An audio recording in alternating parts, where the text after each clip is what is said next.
Hello అందరికీ, ఈరోజు మన ఛానల్లో క్రష్డ్ పీనట్ చిక్కీ ఎలా చేయాలో చూద్దాం రండి.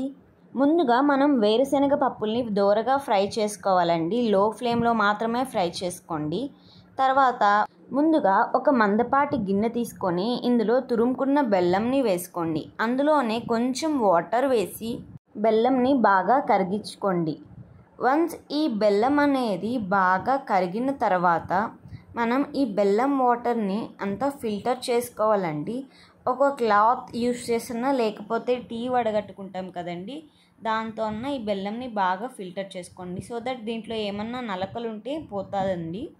ఫిల్టర్ చేసుకున్నాక ఈ బెల్లం వాటర్ అనేది స్టవ్ పైన పెట్టుకొని మీడియం ఫ్లేమ్లో పెట్టుకొని కలుపుకుంటూ ఉండండి.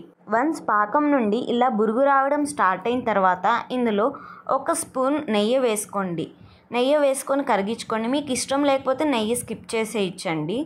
పాకం అనేది ఇలా ఉడుకుతూ ఉంటుంది. ఈ టైంలో మీరు పాకాన్ని చెక్ చేసుకుంటూ కలుపుకుంటూ ఉండాలి. అలానే వేరుశనగ పప్పులు చల్లారిన తర్వాత పొట్టు తీసేసి బరకగా మిక్సీ పట్టుకోండి. మరీ మెత్తగా పొడిలాగా కాకుండా ఇలా అక్కడక్కడ పప్పులు తగిలేలా మిక్సీ పట్టుకోండి. పాకం కన్సిస్టెన్సీ ఇలా వచ్చిన తర్వాత మీరు ఒక ప్లేట్లో ఆర్ బౌల్లో కొన్ని వాటర్ వేసుకొని చేసుకుంటూ ఉండండి. మనకి పాకం అనేది ముదురు పాకం రావాలండి.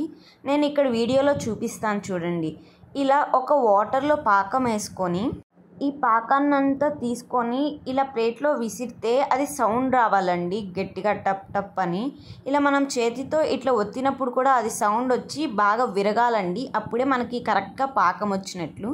ఇలా ముదురు పాకం వచ్చిన తర్వాత స్టవ్ ఆఫ్ చేసి ఈ పాకాన్నంతా పక్కకు తీసుకోండి. ఇలా పక్కకు తీసుకున్న పాకంలోనే మనం ముందుగా క్రష్ చేసుకున్న పీనట్స్ అంతా వేసుకొని ఒకసారి మంచిగా మిక్స్ చేసుకోండి. ఇదంతా వేడి మీదే మనం మంచిగా మిక్స్ చేసుకోవాలండి. పాకము ఈ పప్పులు అంతా బాగా కలిసేలా మిక్స్ చేసుకోవాలి వేడి మీదే. తర్వాత మనం ముందుగానే ఒక ప్లేట్ ఆర్ ఇలా డేక్షా మీద ఆయిల్ ఆర్ గీ రాసి పెట్టుకోండి. ఇందులోకి మనం ముందుగా తయారు చేసుకున్న ఈ మిశ్రమాన్ని మొత్తం ఇందులోకి ట్రాన్స్ఫర్ చేసుకొని ఇలా చపాతీ కర్ర ఉంటుంది కదండి, దీంతో ఈ మిశ్రమాన్ని మొత్తం ఇక్కడ వీడియోలో చూపిస్తున్నాను కదండి, ఆ విధంగా మొత్తాన్ని రుద్దుకోండి. మొత్తాన్ని ఈక్వల్గా చేసుకొని ఒక నైఫ్ తీసుకొని దానికి గీ రాసుకోండి. గీ రాసిన నైఫ్తో ఇలా దీన్ని మొత్తాన్ని కట్ చేసేయండి. మీకు ఏ షేప్ కావాలంటే ఆ షేప్లోకి దీన్ని మొత్తాన్ని కట్ చేసి పెట్టుకోండి. నేనైతే ఇక్కడ స్క్వేర్ షేప్లో కట్ చేస్తున్నానండి. ఇదంతా కట్ చేయడం కూడా కొంచెం కష్టంగానే ఉంటుంది. మీరు మీ బలాన్ని మొత్తం ఇక్కడ ఉపయోగించి కట్ చేయాలండి. కొంచెం వేడిగా ఉన్నప్పుడే మీరు ఇదంతా కట్ చేసి పెట్టేసుకోవాలండి. మీకు చిక్కీ పర్ఫెక్ట్గా వచ్చిందని ఎలా తెలుస్తుందంటే అండి, ఇక్కడ మీరు చిక్కీ సపరేట్ చేసేటప్పుడు ఇక్కడ వీడియోలో చూపిస్తున్నాను కదండి, అలా తునగాలండి. అంతే అండి, చిక్కీ రెడీ అయిపోతుంది. Thank you.